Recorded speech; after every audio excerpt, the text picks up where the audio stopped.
Assalamualaikum warahmatullahi wabarakatuh. A'udzu billahi minasyaitonir rajim. Bismillahirrahmanirrahim. Alhamdulillah, sallallahu ala sayyidina Muhammad wa ala alihi washabbihi ajma'in.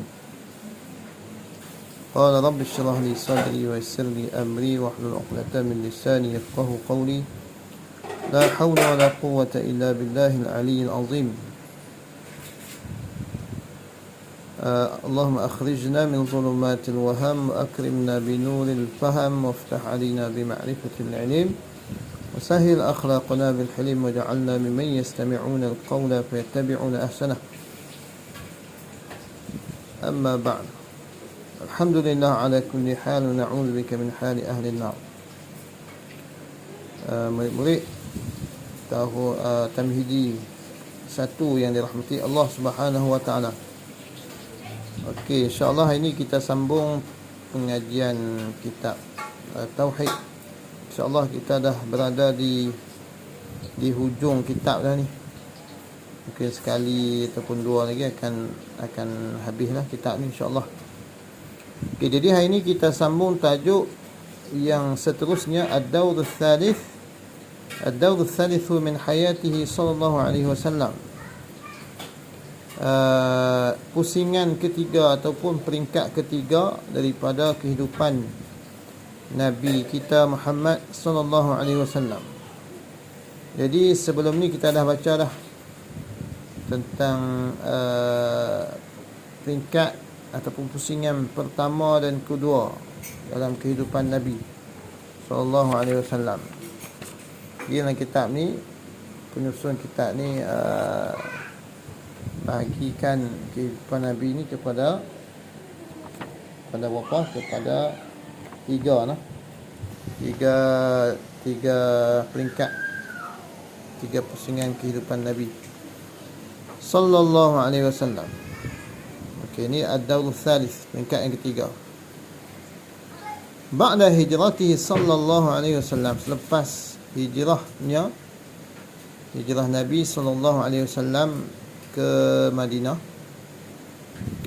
akhadha yad'u an-nasa ila dinil Islam, maka Nabi berdakwah.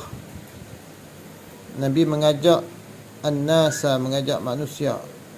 Nabi berdakwah, mengajak, menyeru manusia ila dinil Islam, untuk menerima Islam, untuk masuk agama Islam.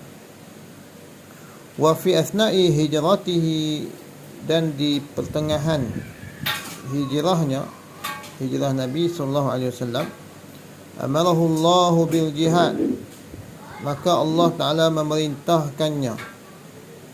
Ketika Nabi berhijrah tu, Nabi mendapat wahyu, mendapat arahan, perintah daripada Allah Subhanahu wa taala untuk berjihad, untuk berperang. Faghaza bi nafsihi 27 ghazwatan. Ringkas ceritanya. Jadi kitab ni ringkas lah, kan. Faghaza, maka Nabi pun berjihad, berperang, bi nafsihi, dengan dirinya. Nabi berjihad, berperang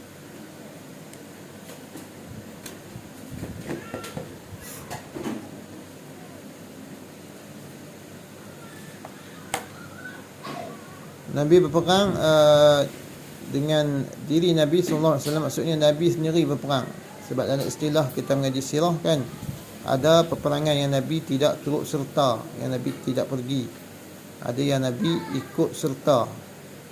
Nama dia yang Nabi pergi perang tu, peperangan itu ialah nama dia ghazwah.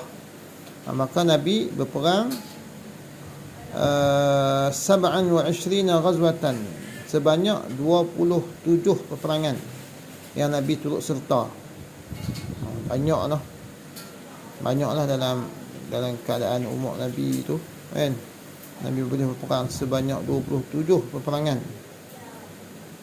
Ini menjadi menjadi suntikan semangatlah kepada kita. Supaya apa? Supaya kita berjihad untuk agama Allah Subhanahu wa taala ini. ila an fataha Makkah, sehinggalah pembukaan kota Mekah, sehingga Mekah berjaya dibebaskan, berjaya diperintah oleh Islam, berjaya dibuka oleh Nabi dan juga sahabat-sahabat Nabi dan juga inilah umat Islam. Wa dakhala an-nasa, maka dan manusia dakhala, masuk Islam, menerima Islam, fi dinillah, dan manusia masuk ataupun menerima fi dinillah, dalam agama Allah. Maksudnya menerima Islam ni afwaja, berpuak-puak, berbondong-bondong, beramai-ramai, sehingga Islam itu diterima, kan? Itulah dia punya hasil dia, hasil kepayahan, kesusahan Nabi berjihad, Nabi berdakwah, Nabi bersusah payah, Nabi menerima macam-macam cabaran, dugaan, ancaman, sehinggalah Allah Ta'ala memberi kejayaan kepada Islam, kan? Sehinggalah manusia menerima Islam afwaja, berpuak-puak, dalam surah yang kita baca tu, surah apa? An-Nasr. Idza jaa nasrullahi wal bismillahirrahmanirrahim, idza jaa nasrullahi wal fath, dan apabila tibanya pertolongan Allah Subhanahu wa taala dan pembukaan kota Mekah. Ra'aitan nas yadkhuluna fi dinillahi afwaja, dan kamu melihat ketika itu manusia menerima Islam, masuk Islam afwaja, berbondong-bondong, semua pakat terima Islam dah. Kalau antum boleh tengok cerita sirah Nabi, Ustaz ada share tak? Banyak kan kisah Nabi tu, ada yang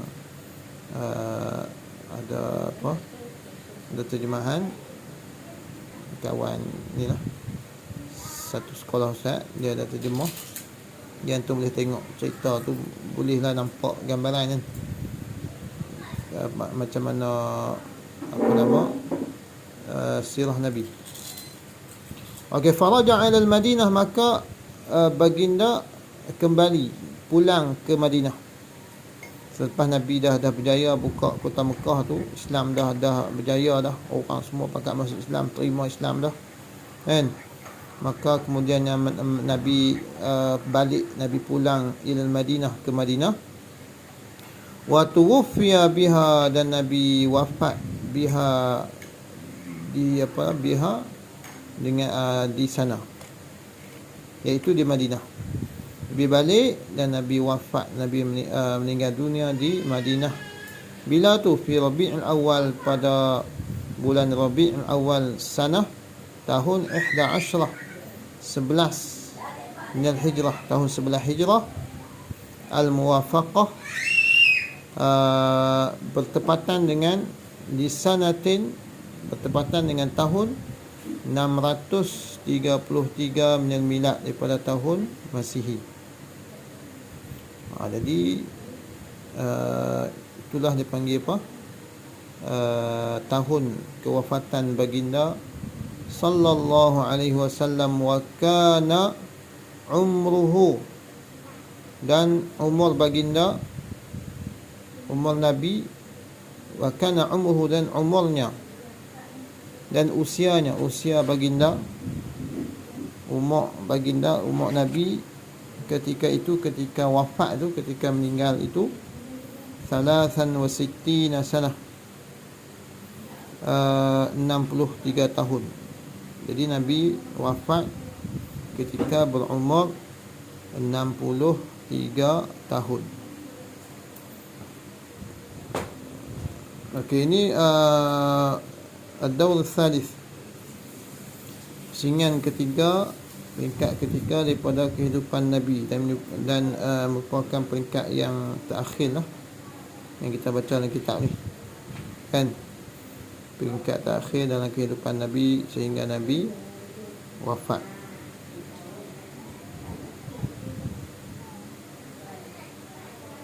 Okey, kita akan masuk tajuk seterusnya, iaitu Ma'rifatul Khulafa'ir Rasyidin, mengenali Khulafa ar-Rasyidin. Khulafa ar-Rasyidin ni siapa dia? Iaitu pemimpin-pemimpin,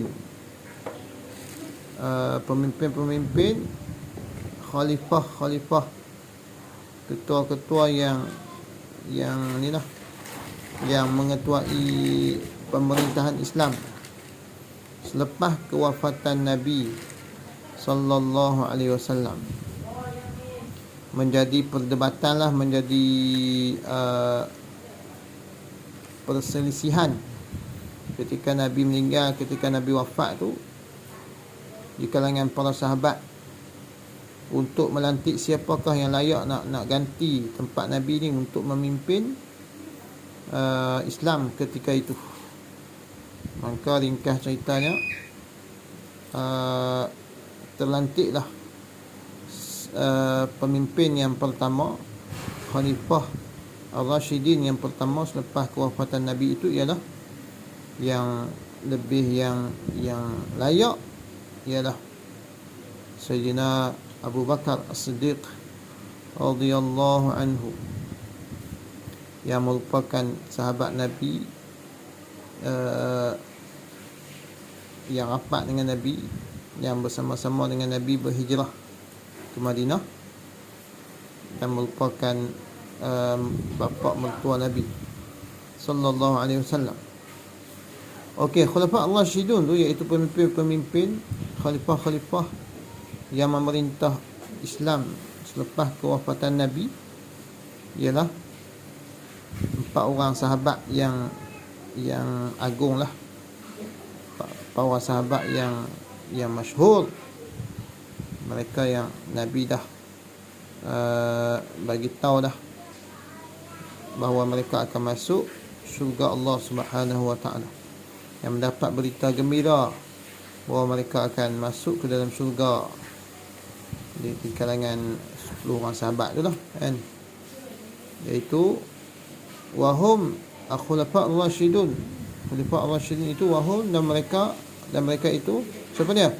Abu Bakrin wa Umar, Sayyidina Umar ibn Khattab, wa Uthman, Sayyidina Uthman ibn Affan, wa Ali bin Abi Talib. Kita tengoklah Abu Bakrin As-Siddiq, Abu Bakar As-Siddiq radhiyallahu anhu. Maka As-Siddiq maksudnya yang bersifat dengan benar. Sebab apa dia mendapat gelaran As-Siddiq? Kerana beliau membenarkan tentang berlakunya peristiwa Isra' dan Mi'raj, ketika Nabi di Isra' dan di Mi'raj. Nabi berlaku peristiwa Isra' tu satu malam saja kan, satu malam saja Nabi daripada Mekah ke Masjid Al-Aqsa, dan Nabi naik ke langit sama dengan Jibril. Jadi peristiwa tu boleh berlaku semalam saja. Maka ketika itu orang tak boleh nak terima lah kan, apabila cerita kepada orang lain, utamanya mereka yang bukan Islam. Mereka tidak boleh menerima kata-kata Nabi, satu berita tak betul lah. Dia yang orang pertama yang percaya apa yang berlaku kepada Nabi ni ialah Abu Bakar As-Siddiq, yang percaya, yang membenarkan berita ini. Maka sebab itulah beliau mendapat gelaran As-Siddiq. Okey, Abu Bakar As-Siddiq ni dia awwalu man aslama minal rijal. Dia awwalu, orang pertama, aslama, yang memeluk Islam, yang menerima Islam, minal rijal, di kalangan lelaki. Orang lelaki pertama yang mula-mula terima Islam selepas Nabi berdakwah ni kan, kata kena menyembah Allah, berdakwah untuk mengikut agama Allah Subhanahu wa taala, agama Islam, agama yang benar, agama yang lurus ni, untuk meninggalkan agama-agama yang sesat, fahaman-fahaman yang sesat ketika itu kan, menyembah berhala kan, puak-puak kafir Quraisy ketika itu. Orang pertama yang terima dakwah Islam ini ialah di kalangan lelaki ni ialah Abu Bakar As-Siddiq. Dia awwalu man aslama, orang pertama yang menerima Islam di kalangan lelaki. Wa ba'da wafatin Nabi sallallahu alaihi wasallam, selepas kewafatan Nabi sallallahu alaihi wasallam, irtadda ba'dul Arabi 'an Islam. Selepas Nabi wafat ni, irtadda, telah murtad, telah keluar sebahagian orang Arab, orang Islam ni, ani Islam, daripada agama Islam.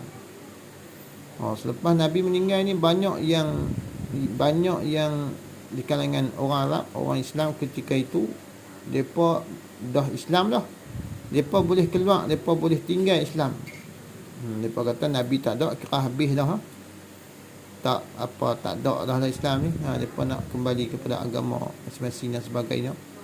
Ramai yang keluar, ramai yang murtad kan, yang keluar Islam, Maka ketika itu Sayyidina Abu Bakar menjadi khalifah yang pertama, khalifah Ar-Rasyidin. Faharabahum, maka dia harabahum, memerangi mereka. Maka Sayyidina Abu Bakar ni kan, dia memerangi mereka itu. Siapa dia? Mereka itu yang murtad tu lah, yang keluar daripada Islam tu kan, memerangi, berdakwah, memberitahu tentang ancaman-ancaman apabila keluar daripada agama Islam, apa semua kan, menyuruh mereka kembali kepada agama Allah Subhanahu wa taala.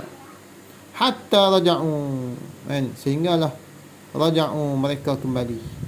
Yang keluar Islam tadi ni, yang murtad tu, mereka kembali kan, mereka masuk balik Islam kan, selepas diperangi ataupun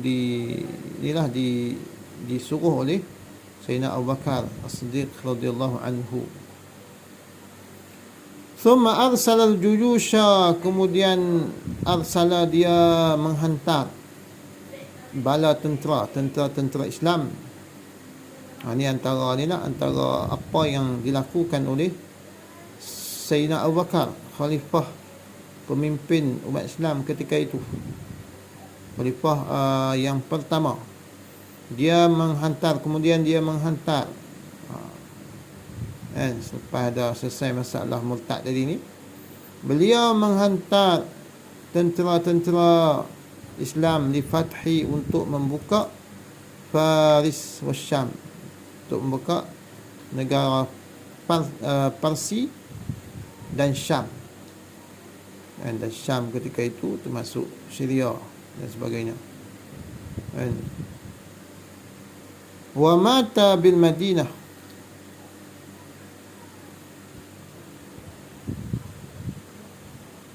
dan beliau meninggal di Madinah. Sayyidina Abu Bakar meninggal di Madinah kan. Jadi Sayyidina Abu Bakar meninggal di Madinah dan dikebumikan bersama dengan Nabi, dekat dengan Nabi. Jadi kalau siapa yang pernah pergi Madinah, bolehlah ziarah Nabi sallallahu alaihi wasallam. Jadi antara perkara utama apabila kita sampai sahaja di Madinah, benda pertama yang kita perlu lakukan, yang kita kena buat, ialah ziarah Nabi. Dan ziarah Nabi dan ziarah inilah Khalifah Ar-Rasyidin. Bila Sayyidina Abu Bakar duduk dikumikan bersama dengan Nabi, kepalanya berbetulan dengan bahu Nabi sallallahu alaihi wasallam. Dan Sayyidina Abu Bakar meninggal di Madinah tahun 13 hijriyatan, dan pada tahun 13 hijrah. Walahu minal umri, dan baginya ataupun umurnya ketika meninggal itu 63 sanatan, 63 tahun. Sama dengan umur Nabi. Umur Nabi meninggal pun 63 tahun. Sayyidina Abu Bakar pun meninggal ketika berusia 63 tahun. Wa muddatu khilafatihi, dan masa khilafatihi, pemerintahannya, masa Sayyidina Abu Bakar memerintah Islam ni lama mana? Sanatan, iaitu 2 tahun. Tak lama noh, 2 tahun sahaja, tapi boleh buat macam-macam benda yang besar, kan? 2 tahun yang berkat tu, masa yang berkat, boleh buat benda-benda yang besar untuk agama Allah Subhanahu wa taala. Ya. 2 tahun sahaja, wa salasatu ashhurin, 2 tahun 3 bulan, wa tis'atu ayyamin, dan 9 hari. Ini dia punya masa, tempoh masa pemerintahan Sayyidina Abu Bakar, iaitu 2 tahun 3 bulan 9 hari sahaja. Jadi asal sekadar itu sahaja untuk kelas kita hari ini. InsyaAllah nanti kita akan sambung. Mungkin ada Ustaz rasa 2 kali lagi, ataupun 2 kali lah, ataupun sekali kita akan habiskan buku ni lah. InsyaAllah habis buku ni, seakan kita akan buat murajaah, latihan dan seumpamanya, tamrin dan seumpamanya. Wassallallahu ala sayyidina Muhammad wa ala alihi wa sahbihi wasallam. Alhamdulillahi rabbil alamin.